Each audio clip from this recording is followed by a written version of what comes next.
Okay guys, siapa-siapa yang free bolehlah join saya. Saya baru je buka live. Siapa-siapa yang ada masa tu bolehlah join saya. Waalaikumsalam Muawiyah. Terima kasih Muawiyah kerana support topi saya. Okay. Muawiyah, awak ni sebenarnya dekat mana? Awak duduk dekat mana? Kat KL ke, kat JB ke? Kalau kat JB bolehlah kita jumpa-jumpa ngeteh. Komen sikit pasal Gubernur Bank Negara yang baru bang. Ya, Gubernur Bank Negara baru saja digantikan iaitu Dr. Syamsiah sebelum ni dia telah digantikan lah oleh Gubernur Bank Negara yang baru.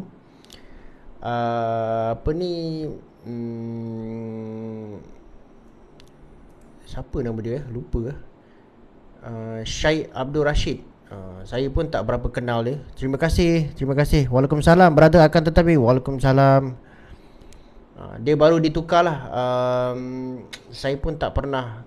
Saya tak begitu kenal dia sangat lah. Tapi kita kena bagi dia masa lah. Okay. Bagi dia masa. Terima kasih Aizat bagi saya gift. Akan tetapi terima kasih. Okay guys, kalau ada apa-apa soalan yang saya boleh bantu you all jawab, saya jawab lah Kalau di dalam kepakaran saya, kalau saya mampu jawab, saya jawab lah. Kalau saya tak mampu, saya minta maaf lah. Okay. Terima kasih semua yang join. Wah Bang Nazri ajak lepak weh berkesah hati bang. InsyaAllah nanti saya datang Johor. Okay, terima kasih. Kalau awak datang Johor, PM lah saya. InsyaAllah, tapi kena PM awal sikit lah. Takut saya beritahu lah, sebab takut saya ni kan, takut saya tak ada. Kadang-kadang saya travel. Any apa update subsidi ayam telur? Update. Waalaikumsalam Sakinah, terima kasih. Itulah subsidi ayam Lazi Potato, terima kasih. Subsidi ayam dan telur tu lah U-turn kan. tak jadi.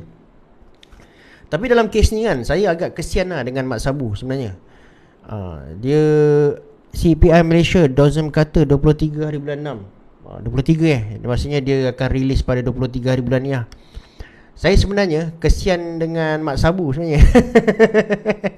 Sebab apa? Sebab saya rasa dia orang memang plan pasal subsidi ayam telur tu untuk digantikan. Bang, saya suka informasi abang, banyak membantu kami. Terima kasih Raja Mukris. Saya rasa dia memang digantikan lah. Tapi dia ni lah, memang subsidi ayam dan telur tu sepatutnya memang dia nak remove lah sebenarnya. Tapi dia terpaksa buat U-turn lah. Dan benda ni saya memang dah. Terima kasih Sakinah bagi saya cap. Terima kasih, Alhamdulillah. Benda ni sebenarnya saya dah jangka dah guys. Insting saya kuat. Kenapa saya cakap macam tu Sebab pada saya lah, kalau tanya saya kalau saya duduk dalam kerajaan saya takkan remove subsidi ayam dan telur cepat-cepat. Terima kasih Hodler bagi saya gift. Saya takkan kalau saya remove subsidi ayam dan telur tu, Raja Mukris, terima kasih. Kalau saya nak remove subsidi ayam dan telur tu, saya akan remove, tapi itu akan jadi subsidi terakhir yang saya akan remove. Kalau saya lah. Waalaikumsalam tuan dan sahabat-sahabat yang online. Waalaikumsalam Muhammad Hafizi Dahlan. Okay, terima kasih. Aku terjebak kau brother, terbaik penjelasan. Terima kasih. Dia patutnya sekarang ni pada saya lah, secara kasarnya, anda hebat tuan. Taklah, saya tak hebat pun. Saya biasa-biasa je kan. Pada saya kan, saya sebenarnya dari segi rasionalisasi subsidi ni, saya sokong sebenarnya. Secara prinsip saya bersetuju. Sebab kalau kita tengok beban subsidi yang ditanggung oleh kerajaan setiap tahun meningkat. Dan saya rasa ada rasionalnya kita merasionalisasikan subsidi. Saya rasa itulah benda yang kita kena buat. Kita tak boleh nak lari. Cuma rasionalisasi subsidi ni pada saya, dia perlu dilakukan secara berhati-hati. Dia mesti dilakukan secara berhati-hati. Dan apa yang saya nampak sekarang ni lah, dia seolah-olah nak buang subsidi ni, nak rationalizekan subsidi macam agak tergesa-gesa. Agak perkara tu macam seolah-olah okey, nak buat subsidi, nak tarik subsidi elektrik. Lepas tu nak T20 nak tarik, okey. Lepas tu subsidi petrol nak buat. Lepas tu subsidi ayam dan telur nak tarik tiba-tiba. Pada saya benda tu macam terlalu dibuat dalam satu jangka masa yang sama tau. Macam dalam satu masa tu kalau boleh semua nak buat. Pada saya lah, itu agak bahaya lah untuk kita punya inflasi. Kalau tanya saya lah, kalau saya akan remove subsidi telur dan ayam tu last sekali. Lepas semua ni saya rationalize kan, saya akan tarik itu yang paling last sekali. Sebab itu adalah makanan tau. Once kalau dia tarik subsidi ayam dan telur ni, memang saya rasa industri ternakan akan habis tau sebenarnya. Kalau kita tengok sekarang ni dia punya pembahagian subsidi 70 sen 10 sen. 10 sen ni untuk penternak, 70 sen ni untuk pemborong. Itu pun ada kes dekat Selangor tu yang dia kata tak cukup subsidi tu. Dia kata okay guys, nak share dengan you all kepada you all yang nakkan topi ni memang saya tak bawa banyak Memang kalau tadi pun saya baru buat video, dah ada 4 orang beli. Saya memang tak banyak. Sebenarnya saya buat 10 je topi ni, tapi tadi offline dah ada seorang beli. Lepas tu ada lagi orang beli. Dan dah tinggal berapa je, tak banyak. Tapi kalau you nak, you kena cepat lah. Dekat saya punya shop tu ada topi ni. Tak mahal pun, saya jual 35 je. Jadi macam tu lah guys. Saya rasa macam dia buat dalam satu keadaan yang agak tergesa-gesa lah kalau tanya saya. Dia okey, tapi dia agak tergesa-gesa lah. Tempias penarikan subsidi ayam dan telur akan kena tempias dengan harga risau. Okey, betul. Tapi dia punya kerisauan dia yang bahaya sekali adalah terhadap kita punya industri ternakan. Kedua, terhadap inflasi. Inflasi tu pada saya dia akan dia mungkin akan stable sekejap, tapi dia dalam jangka masa yang panjang dia boleh naik balik lah. Sebab kalau kata kita, kerajaan sebenarnya sentiasa berada dalam dilema sama ada dia nak tarik subsidi ataupun kalau dia tarik subsidi, dia akan menyebabkan banyak ladang-ladang ternakan ni tak dapat beroperasi lah. Kemudian akibatnya kita akan terus bergantung kepada import. Import barang-barang, import ayam semua, telur semua kita akan import. Armat, terima kasih bagi saya gift. Siapa pegang bond paling banyak? Okey, siapa pegang bond paling banyak dekat Malaysia? Siapa tahu? Okey guys, kerajaan Lazy Potato, terima kasih. Ada orang selalu tanya saya, okey, apa ni? Tuan, kalau kerajaan berhutang macam mana? Kerajaan ni dia berhutang. Kerajaan berhutang, dia bukan pergi bank, okey? Kerajaan berhutang, dia tak pergi bank Dia bukan macam kita pergi bank minta duit, pinjam duit. Kan? Kerajaan dia berhutang dengan bukan cara macam tu. Kerajaan berhutang dia dengan cara mengeluarkan kertas hutang. Kertas hutang ni dipanggil bond. B-O-N-D. B-O-N-D, terima kasih Diskania bagi saya gift, terima kasih. Dia akan mengeluarkan satu kertas hutang. Kertas hutang ni dipanggil bond. B-O-N-D. Bukan James Bond okay? Dia kalau bahasa Melayu B-O-N lah. Bahasa Inggeris B-O-N-D. Itu adalah kertas hutang Kadang ramai orang tanya saya, bang, macam mana kerajaan ni buat pinjam duit? Dia pergi ke bank ke? Bukan. Dia keluarkan satu kertas hutang. Bila dia keluarkan kertas hutang, adalah pemegang bond ni, maksudnya ada orang yang beli bond daripada kerajaan. Okey. Jadi orang yang beli bond, bila pelabur ni daripada institusi ke, daripada pelabur ke, individu ke ataupun institusi ke, dia akan beli bond ni daripada kerajaan. Bila dia beli bond ni daripada kerajaan, duit yang ada pada dia akan bagi pada kerajaan. Sebab dia beli bond tu. Okey. Jadi kerajaan, duit tu akan berpindah daripada pihak yang satu lagi kepada pihak kerajaan. Okey. Duit tu akan berpindah daripada kerajaan lah. Jadi kerajaan dapat duit. Jadi kerajaan pinjam duit daripada investor tu.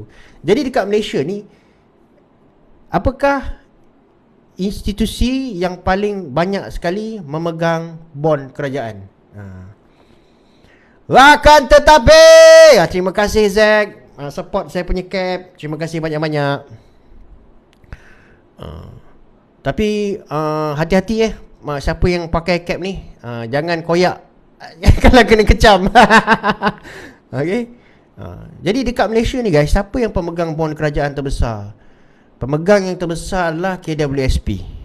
Okay, KWSP.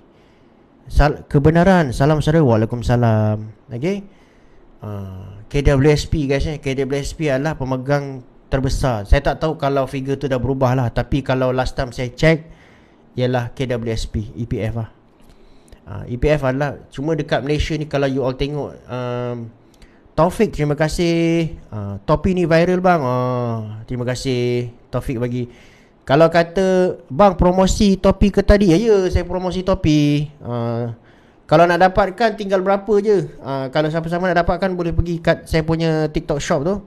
Saya buat tak banyak lah guys. Siapa yang nak dapatkan saya punya topi ni boleh dekat situ lah. Tak mahal guys, RM35 sahaja. Okay. Terima kasih siapa yang bagi gift. Siapa yang bagi saya? Alamak, saya tak sempat sebut nama you lah. Fik. Terima kasih Fik. Antara KWSP dan KWAP, KWSP lagi besar. Dulu Khazanah ranking nombor berapa? Saya tak pasti. KWSP aja paling banyak. Ya, KWSP kalau tak salah saya 9 trilion berapa lah?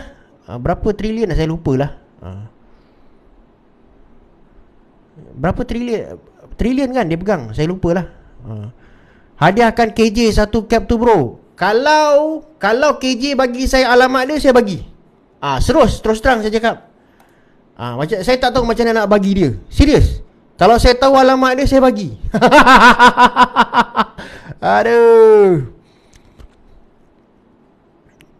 Kalau ni Ash alamak Ash ni, kalau kerajaan masih gagal, macam mana nasib rakyat? Apa yang rakyat perlu buat? Okey.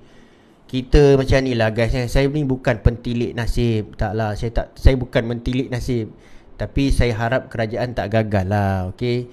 Sebab kalau kerajaan gagal, katalah kerajaan gagal, ekonomi kita akan crash. Setakat ni lah saya tengok apa yang kerajaan buat, saya okey. Okey, cuma ada beberapa polisi yang hantar kat Hot FM. Saya bagi guys. Kalau saya tahu alamat dia, saya bagi. Korang bagi tahu alamat saya, alamat dia. Cuma saya rasa ada beberapa dasar dan polisi kerajaan yang perlu dibaiki lah. Contoh macam subsidi macam saya cakap tadi lah. Subsidi tu saya sokong dirasionaliskan. Saya sokong sebab kalau kita tengok beban subsidi kerajaan memang semakin lama semakin naik. Okey.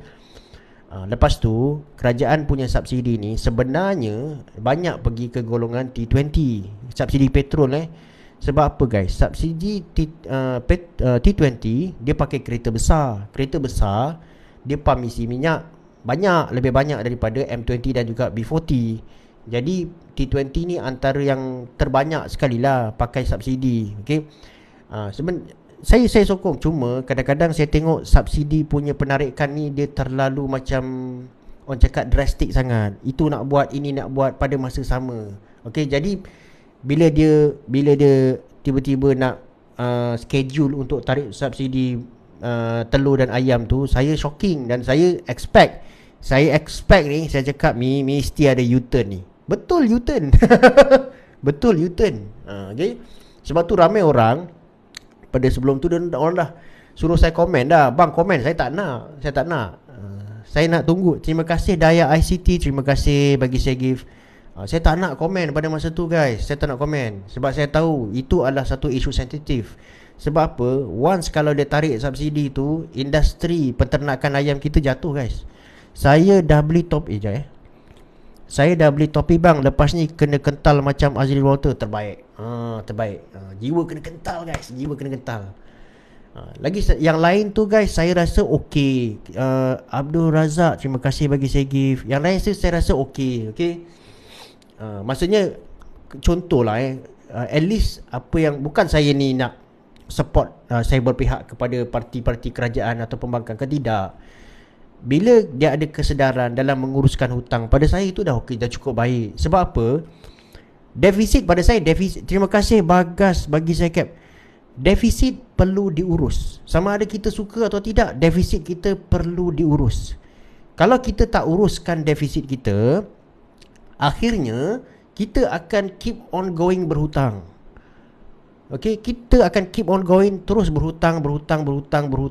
Kita tengok contoh macam US US keep on going increase dia punya debt ceiling. Sampai masa dia naikkan debt ceiling dia. Sampai bila? Dia akan terus buat macam tu selagi dia tak control dia punya deficit. Selagi dia tak buat reform dekat dia punya spending. Sama juga macam kerajaan kita. Kalau kerajaan kita, Taufik terima kasih bagi saya gift. Kalau kerajaan kita tidak membuat reform daripada dari dia punya cara dia spending, akan terus macam tu. 1.5 trilion tu sekejap aja boleh pergi 2 trilion.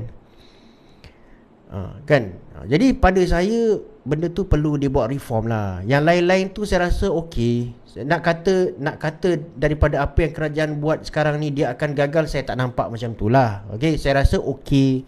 Cuma mungkin ada benda-benda yang perlu diperhalusi lagi lah, dilicinkan. Okey guys, bantu saya tap screen. Kasih saya 10k. Saya tunggu 10k baru saya jawab soalan lagi. Boleh tak? Bagi saya tunggu 10k, saya ambil satu soalan lagi. Boleh tak guys? Up saya punya likes tu 10k. Okey, 10k dah. Okey, jom saya ambil satu lagi soalan.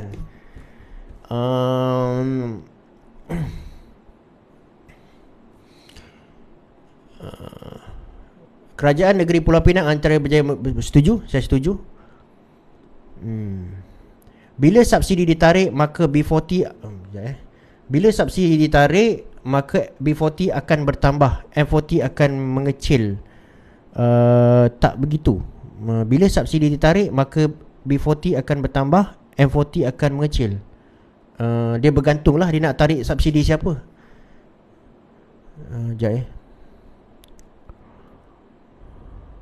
Kalau Malaysia berperang, macam mana bank nak beroperasi? Tak boleh beroperasi lah. Tak boleh beroperasi lah. Kadang-kadang saya tengok ada banyak soalan lately yang orang tanya saya pasal sistem perbankan, yang seolah-olah macam kita tak suka sangat dengan sistem perbankan dekat negara kita. Jangan main-main guys. Sistem perbankan ni kalau collapse, ekonomi kita boleh collapse tau. Sebab itulah dia, sesebuah kerajaan tu, dia kalau boleh dia tak nak bagi bank collapse. Dia adalah the key. Ninan Razi terima kasih. The key tu kita punya financial system. Bank dia seboleh-boleh tak, kerajaan seboleh-boleh tak akan biarkan, seboleh-boleh lah dia akan cuba untuk elakkan bank tu daripada collapse. Sebab apa? Once bank start collapse, orang akan start panic. Jadi dia akan cuba selamatkan bank tu lah. Cuma sekarang ni isu dia adalah sama ada dia akan bail out ataupun tidak. Sekarang ni kerajaan akan cubalah dekat dunia ni, dia cuba akan tidak bail out lah. Sebab bila bail out berlaku je orang akan hangin, orang akan marah. Macam tahun 2008 masa US mengalami mortgage crisis tu. Bang, saya tengah tunggu recession ni, nak saham Apple. Janganlah tunggu recession, bahaya. Okay guys, hari tu ada orang tanya saya bang, bila OPR akan turun balik? Ni saya nak jawab dalam soalan live. Ramai orang tanya juga tu. Bang, OPR dah naik tinggi ni bang. Bila OPR nak turun? Okay guys, bila OPR akan turun balik? Okay guys, saya tanya you all ni. Bang, tuan boleh publish buku basic economy? Saya tengah tulis satu buku ni yang mana saya explain tentang perkara-perkara penting dalam ekonomi yang you kena tahu dan you senang faham. Saya tengah menulis buku tu. Doakan saya supaya saya boleh siapkan buku tu. Bila guys OPR akan turun? Bila? Okay guys, betul. OPR akan turun apabila dia ada dua perkara guys. Yang pertama, jika berlaku kemelesetan ekonomi, recession, OPR akan turun. Okay, dia akan turun lah. Dia akan turun. Kenapa dia turun masa recession? Semasa economic recession, semasa berlakunya kemelesetan ekonomi, kuasa beli kita jatuh. Orang tidak berbelanja. Orang tak berbelanja sebab orang tak ada kuasa beli. Jadi untuk naikkan kuasa beli orang, dia kena turunkan kadar faedah. Bila kadar faedah turun, nilai bukan nilai lah, maksudnya jumlah duit dalam ekonomi ni akan bertambah. Bila bertambah, kuasa beli orang pun naik, orang akan berbelanja. Okay, itu nombor satu. Nombor dua, bilakah OPR akan turun? Okay, OPR akan turun. Walaupun tidak berlaku kemelesetan ekonomi, OPR boleh turun. Tapi bila? OPR boleh turun seandainya kadar inflasi kita terlalu rendah. Berapakah kadar inflasi yang dianggap sihat, yang dianggap okey, boleh terima? Dia adalah 2%. Kebanyakan bank-bank pusat dekat dunia ni menggunakan benchmark inflation 2% sebagai inflasi yang sihat. Okay? Sebab tu kalau kita tengok US, dia target inflation berapa persen? 2%. Federal Reserve target inflation rate 2%. Japan sebelum ni dia target inflation rate berapa persen? 2%. Okay? Jadi 2% ni, daripada mana datang idea 2% ni pun, saya bila saya baca dia dilahirkan dekat satu idea ekonomi yang berasal daripada Switzerland kalau tak salah saya, dan kemudian diambil oleh kebanyakan pakar-pakar ekonomi dekat dunia lah. Dianggap 2% tu adalah inflation yang sihat. Kalau kita nampak inflation turun di bawah 2%, walaupun kita tidak berada di dalam kemelesetan, OPR berpotensi untuk diturunkan. Itu pandangan saya lah.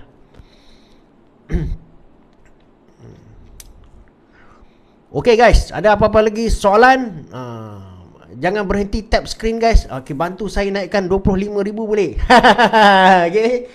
Okay, sebelum tu saya nak ucapkan terima kasih lah kepada you all yang support saya punya cap ni, walaupun tak banyak. Okay, dan saya terima kasih lah kepada siapa yang support baju saya tu pun, terima kasih banyak-banyak. Okay guys, bagi saya 25,000 like, saya jawab lagi soalan. Okay. Forex trading. Okay, forex trading saya sebenarnya tak main forex. Okay, saya tak main forex. Ramai orang PM saya, bang tolong ajarkan saya forex bang, trading. Saya tak main forex guys. Jangan salah faham, saya tak main forex. Okay, saya tak main forex. Saya tak boleh jadi sifu forex, sebab saya tak layak. Okay, baju size M, baju size M saya rasa tak ada lah. Saya rasa L dengan XL, L dengan XL dengan triple XL ke, kalau tak salah saya. Abang trade juga? Saya tak trade. Saya tak trade. Saya adalah long term investor. Long term investor. Saya long term investor. Okay, Bitcoin boleh bagi pandangan. Bitcoin dia akan terus menjadi satu portfolio pelaburan yang berisiko tinggi. Okay, dia pada saya Bitcoin tidak boleh dijadikan sebagai satu medium pertukaran harian kita. Dia akan terus menjadi satu pelaburan, tetapi pelaburan yang berisiko tinggi lah.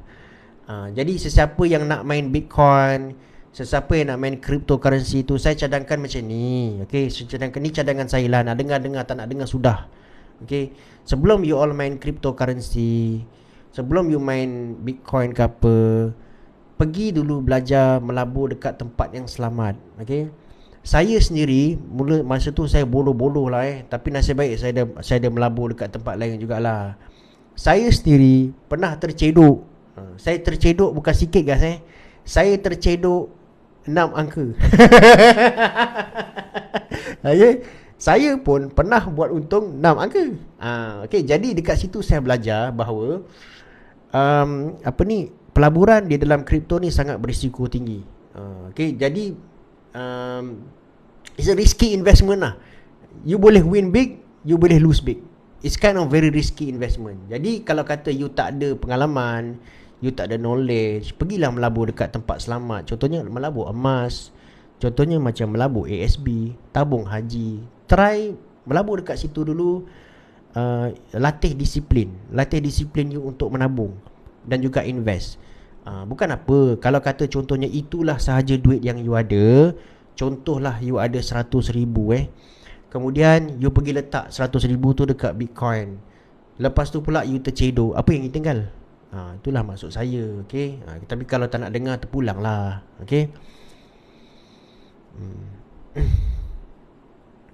Emas fizikal insyaAllah antara selamat. Ya, betul. Saya pun antara pelabur emas juga. Okey. Sekejap Okey, satu lagi soalan saya jawab. Tuan, maaf bertanya. Tak apa, kalau bertanya tak payah minta maaf. Jangan dengan saya tak payah minta maaf bertanya. Tanya je. Kalau saya boleh jawab, saya jawab. GST atau SST membantu tak ekonomi sesebuah negara? Of course lah membantu. GST dan SST ni sumber cukai. Cuma comparison di antara GST dan juga SST, mana satu yang bagus? Kalau tanya saya, GST. GST terbukti dia lebih transparent, dia lebih membantu kerajaan dalam meningkatkan hasil. Terbukti bila kerajaan tarik subsidi, tarik GST, yang masa kerajaan pernah laksanakan GST itu, tetapi dia tarik balik, kerajaan telah kerugian kira-kira 20 bilion. Jadi GST ni lebih. Kalau kita tanya industri sekalipun, saya berada dalam industri ni lama guys. Industri sebenarnya suka dengan GST. Betul. Cuma saya rasa satu kesilapan yang kita buat pada masa dulu adalah bila kita tukar balik. Kita dah baik-baik ada dekat GST ni, kemudian kita pergi tukar balik kepada SST. Bagi saya lah, that is one of the biggest mistake yang kita pernah buat. Okay. Sepatutnya kita turunkan aja rate GST tu. Kalau kita kata 6% tu terlalu tinggi, turunkanlah. Pergilah 3%, apa salahnya? Kan? Sistem semua dah ada. Buat ajalah. Pada saya it was a mistake. Dia menyebabkan economic loss. Economic loss lagi. Economic loss ni, KJ memang panas dengar perkataan economic loss ni. Okay. Dia telah menyebabkan economic loss yang sangat besar dalam ekonomi, kalau tanya saya lah. Cuma kajian je tak dibuat. Kalaulah saya ni boleh buat kajian, saya buat kajian. Berapakah economic loss? Itu kalau siapa yang buat PhD tu boleh. PhD in economics berapakah economic loss yang kita experience bila kita convert balik daripada SST ke GST? Tak ada siapa daripada GST ke SST. Belum ada lagi research economic loss pasal ni.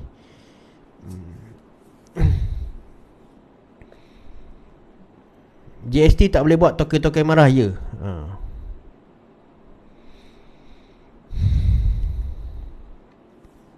Apa jadi kalau US default? Apa jadi guys kalau US default?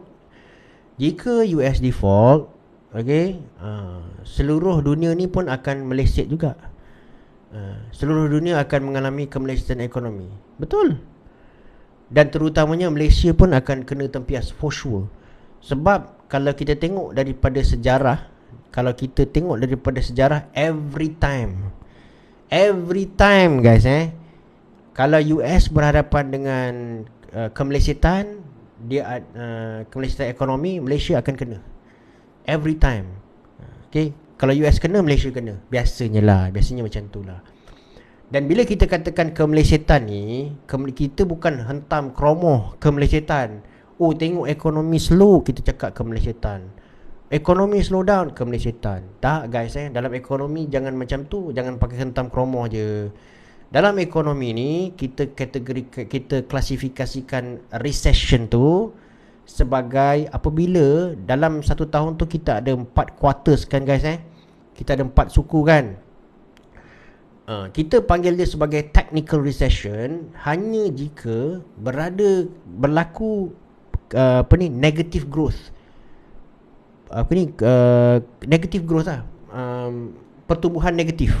Pertumbuhan negatif dalam 2 kuarter berturut-turut. Dia kena berturut. Kalau dia tak berturut, kita tak panggil dia sebagai recession. Contohnya 4 kuarter Kuarter pertama negatif. Kuarter kedua positif balik. Kuarter ketiga negatif balik. Kuarter keempat positif. Recession ataupun tidak? Tidak. Kalau kata kuarter pertama negatif, kuarter kedua negatif, recession dah tu. Dia recession dah tu. Okay, jadi dia kena 2 quarters berturut-turut. That is what we call as recession. Jangan kita pakai hentam recession je sembarang. Jadi bila kita dengar Azli, terima kasih Azli, bila kita ada kefahaman ekonomi, bila sebut aja recession, kita dapat tangkap 2 quarter telah negatif. Okay. Adakah China akan ganti US? Possible. China dari segi saiz ekonomi boleh mampu mengatasi US, dan saya fikir diorang akan mengatasi US pada masa akan datang. Akan tetapi, okay, dari segi currency, tidak tahu lagi lah. Saya rasa China punya yuan belum boleh lagi menguasai dunia sebagai mata wang utama dekat dunia. Kenapa jadi macam tu? Sebab China sendiri yang tak nak. China sendiri yang tak nak yuan digunakan sebagai currency utama dunia. That is dia punya policy. Sebab apa? Dia nak pastikan yuan tu berada pada kadar yang rendah. Okay. Dan satu orang tanya saya, bang, adakah kekuatan currency dalam sesebuah negara tu bermaksud ekonomi dia bagus? Maksudnya kalau currency dia strong, dia ekonomi bagus lah. Sebab tu orang takut tau. Orang cakap, ringgit lemah ni, ekonomi kita bahaya. Okay, dia sebenarnya macam ni guys. Kekuatan currency mata wang tu tidak menggambarkan sama ada ekonomi sebuah negara tu bagus atau tak bagus. Tidak menggambarkan Tidak menggambarkan. Okay? Sebab kita punya dengan yuan, kita lagi besar, mata wang ringgit lagi besar. Contohlah, okay, contohnya kita dengan Brazil. Brazil punya real Brazil, mata wang Brazil, real tak salah saya, real, kita lagi besar daripada Brazil. Tapi saiz ekonomi Brazil lagi besar daripada kita. Jadi itu tidak menggambarkan. Cuma depresiasi, maksudnya penurunan nilai mata wang ni, dia sebenarnya tak bahaya guys. Dia tak bahaya kalau dia berlaku dalam jangka masa panjang. Contohnya daripada tahun 1997, 98 dulu kita pada paras 3.8, sekarang ni kita dah pergi paras 4.7 4.7 kan? Saya tak tengok lagi kadar tukaran. Saya rasa 4.7 maaflah kalau saya salah. Jadi kalau kita tengok 3.8 pergi kepada RM4.70 for example, janganlah kita takut sangat. Tak ada apa pun sebenarnya. Tak bahaya pun untuk ekonomi kita. Kalau the depreciation dalam jangka masa panjang tu, okey. Yang tak okey adalah kalau dia berlaku drastic depreciation. 4.6 4.6 Saya pun tak tengok kadar tukaran hari ni berapa. 4.6 Kalau dia berlaku drastic, contohnya dia drastic, dia jatuh mendadak, that one bahaya. That one bahaya. Contohnya ringgit sekarang 4.6, zoom dia pergi RM5, bahaya. Itu bahaya. Kalau kata dia ringgit 4.6 dia pergi kepada RM5 sama dengan $1, tapi makan masa dalam 10 tahun, tak apa. Itu tak bahaya. Kalau dia drastic sharp depreciation, bahaya. Sebab itulah bank negara dia takkan benarkan perkara tu berlaku. Okey, kalau tanya saya, ada tak bang possibility by market force ringgit boleh pergi kepada RM5 bersamaan dengan $1? Saya rasa saya jawab ada possible. Ada possibility, bukan tak ada. Kan? Bukan saya seorang yang cakap macam ni. Malah ada lagi beberapa ahli ekonomi, pakar ekonomi yang you boleh tengok Google saja, you keluar nama dia pun predict benda yang sama. Dia kata it's not impossible untuk ringgit pergi ke $1 sama dengan RM5. Possible, bukan tak possible. Cuma adakah perkara tu boleh berlaku ataupun tidak? Kalau tanya saya, dia tak berlaku. Dia tak akan berlaku. Okay? Sebab apa? The central bank tak akan benarkan benda tu berlaku. If it's happen, then it's going to be very dangerous to the economy. Bank negara tak akan benarkan benda tu berlaku. Dia tetap akan intervene. Okey, dia takkan pergi naikkan OPR lah. Kan? OPR ni kalau dia naikkan memang dah Cikgu Bat. Terima kasih Cikgu Bat bagi saya gift. Kalau dia naikkan OPR juga guys, pada masa sekarang ni memang sangat bahaya guys. Berapa ramai lagi akan gagal bayar ansuran bulanan, betul tak? Dia tak akan buat macam tu guys. Jadi dia akan manage kita punya exchange rate. Dia akan memfokus kepada kadar tukaran. Jadi dia akan buat interference dekat situ lah. Dia akan membeli lebihan-lebihan dalam ringgit. Sebab kalau tanya saya lah, saya rasa dia orang dah buat lah. Saya rasa bank negara dah start buat lah. Okay, dia dah start buat. Kalau tanya saya lah, dia dah start masuk campur ke dalam pasaran tukaran asing. Kalau tanya saya, sebab apa? Saya dapat tengok daripada dia punya result. Daripada dia punya result, saya nampak dia jatuh. Okey. Jadi dia gunakan result tu untuk something. Okey. Dia dah gunakan dah result tu untuk defend kita punya ringgit. Of course lah, dia taklah cakap pada kita kan. Dia taklah beritahu kita, tapi kita tahulah dia dah gunakan. Macam mana nak tengok tu? Boleh tengok result dia. Kalau you tengok result dia jatuh, dia jatuh mendadak. Dia jatuh ni, dia jatuh secara konsisten. Maksudnya dalam masa 3 bulan, you tengok result bank negara tu dia jatuh secara konsisten. Something happen. Kalau tanya saya lah. Macam mana nak tengok result dia? Okey, macam mana nak tengok result bank negara, guys? Macam mana nak tengok result bank negara? Macam mana nak tengok result dia? Macam mana nak tengok dia punya pegangan result dia macam mana? Dia pegang emas ke? Ataupun apakah jenis-jenis pegangan result dia? Macam mana kita nak tengok, guys? Macam mana kita nak tengok result bank Maverick? Terima kasih bagi saya gift. Macam mana kita nak tengok result dia? Ada kemungkinan OPR akan naik sehingga maximum rate. Okey, saya akan jawab soalan tu. Bagus soalan tu. Sekejap ya.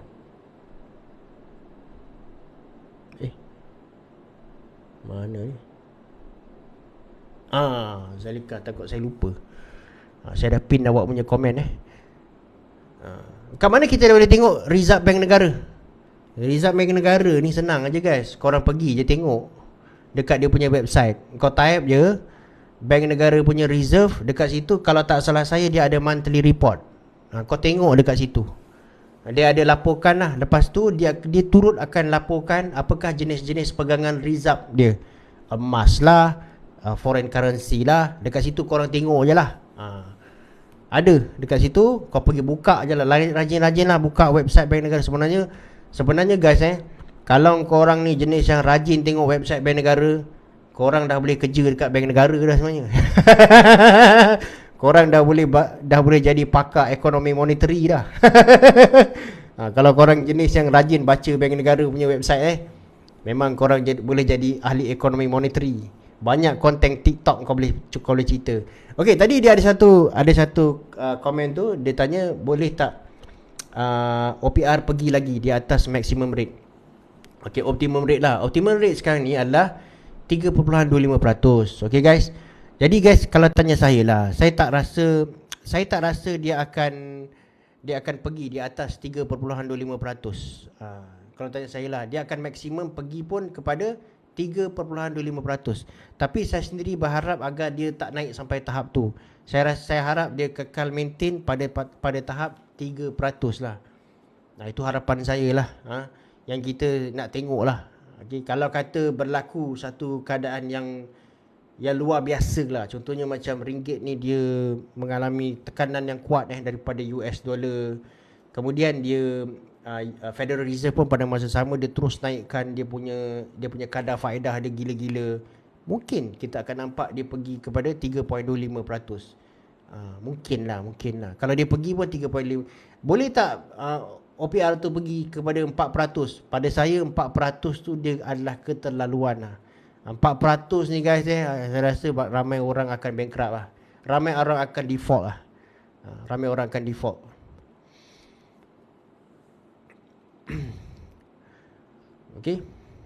Okay guys, saya rasa sampai situ sajalah saya punya live untuk malam ni.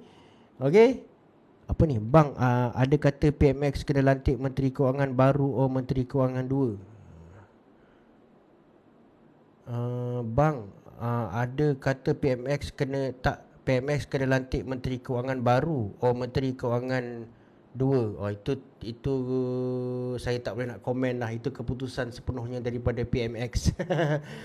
Tapi kalau tanya saya lah, kenapa PMX nak pegang jawatan tu, Menteri Kewangan tu, sebab saya rasa senang untuk dia kontrol lah. Senang untuk dia sendiri yang membuat reform kepada Kementerian Kewangan. Jadi dia senang kontrol lah. Kalau tanya saya lah. Tetapi keputusan tu of course lah pada dia lah. Ada tak possibility kita akan jadi 1998, 1999 kegawatan ekonomi? Kegawatan ekonomi tu sentiasa possible. Dia sentiasa possible, dia boleh berlaku. Okey, cuma kita harap dia tak berlaku lah. Okey. Cuma dalam keadaan pada 1998, 98, 99, dia bukan 98, 99. Dia sebenarnya 1997, 1998. Krisis ekonomi itu bermula pada 1997. Okey. Jadi sehingga 1998 lah. Jadi pada tahun tu dia lebih kepada speculators attack lah. Dia orang cakap tu apa? George Soros punya kerja.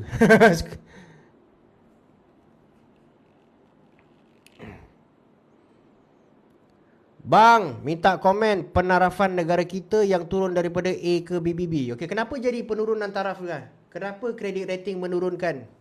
Kita punya rating daripada apa ni? A ke BBB ke BBB plus ke. Kenapa jadi macam tu guys? Kenapa jadi macam tu?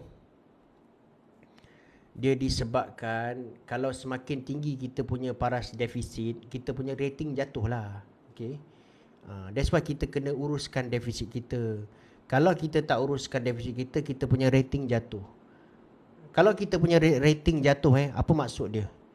Rating jatuh ni bermaksud kita punya apa ni, contohnya macam kita punya bond. Dia adalah sejenis pegangan pelaburan yang berisiko. Semakin kita jatuh, kita punya rating tu semakin berisiko lah. Jadi bila semakin jatuh kita punya rating, kerajaan kena offer kadar faedah yang lebih tinggi. Okey? Kerajaan kena offer kadar faedah yang lebih tinggi lah. Kenapa? Untuk meyakinkan orang supaya pegang bond tu. Jadi that's why untuk kita maintain kita punya credit rating dengan baik, kita kena uruskan kewangan kita dengan baik lah. Itulah pentingnya untuk kita menguruskan defisit kita dengan baik. Bang, nak tanyalah, sesuai ke buat loan dengan keadaan ekonomi sekarang? Sebenarnya guys, dia bergantung kepada sejauh mana you punya kekuatan dari segi keuangan you. Okey. Dan lagi satu, tanyalah diri balik, you buat loan tu untuk apa? Untuk apa? Untuk tujuan apa? Tapi kalau you tanya saya lah, bang, kalau saya buat loan ni, adakah berkemungkinan kadar faedah akan naik selepas ni? Jawapan saya tetap sama. Dia mungkin akan pergi naik kepada 3.25%. Mungkin ada kebarangkalian dia naik sekali lagi. Kalau tanya saya lah. Okay. Tapi terpulang kepada you all lah. Bergantung kepada you all punya kemampuan. Janganlah buat loan suka-suka. Biar kalau buat loan pun, tengok you punya kemampuan. Tengok you buat loan tu untuk apa. Pandangan Fed FOMC. Okey. Pandangan Fed FOMC untuk yang 15 hari bulan pertengahan bulan ni, tak lama lagi ni Fed akan buat satu FOMC, tapi masih lagi menjadi tanda tanya sama adakah mereka akan meningkatkan kadar faedah ataupun tidak. Okey. Tak salah saya berapa hari bulan 15 hari bulan kalau tak salah saya. Kalau tak salah bila lah?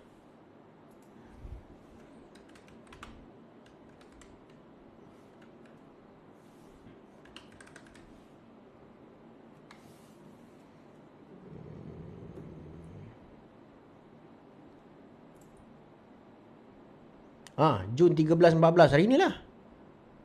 Hari ni lah 13-14. Nanti kita tengok lah.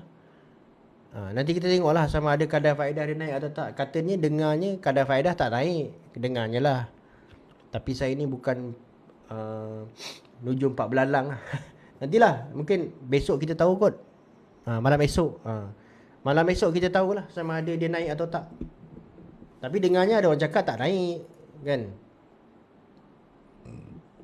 Sebab dia punya apa ni, yalah, dia takut kalau dia naikkan tu ramai orang yang akan menganggur. Sama-sama. Okay guys, itu je lah saya punya live pada malam ni. Terima kasih banyak-banyak. Terima kasih banyak-banyak kepada you all yang support saya. Kalau you all support saya, nanti saya akan ni lah. Saya ingatkan macam ni lah. Saya nak PM KJ dekat dia punya TikTok tu. Lepas tu kalau dia reply saya, dia bagi saya address dia, saya hantar cap ni satu kat dia. Macam Itu kalau dia jawab lah. Kalau dia tak jawab tak apalah. Okay. Okay guys, itu je lah saya punya live pada malam ni. Terima kasih banyak-banyak kepada siapa yang bagi saya gift semua, kepada siapa yang sudi membeli saya punya cap ni. Terima kasih banyak-banyak. Dan kepada yang membeli saya punya produk-produk dekat TikTok Shop lah. Okay guys, terima kasih banyak-banyak. Terima kasih banyak-banyak. Nanti kita jumpa lagi dalam live akan datang. Okay, Assalamualaikum.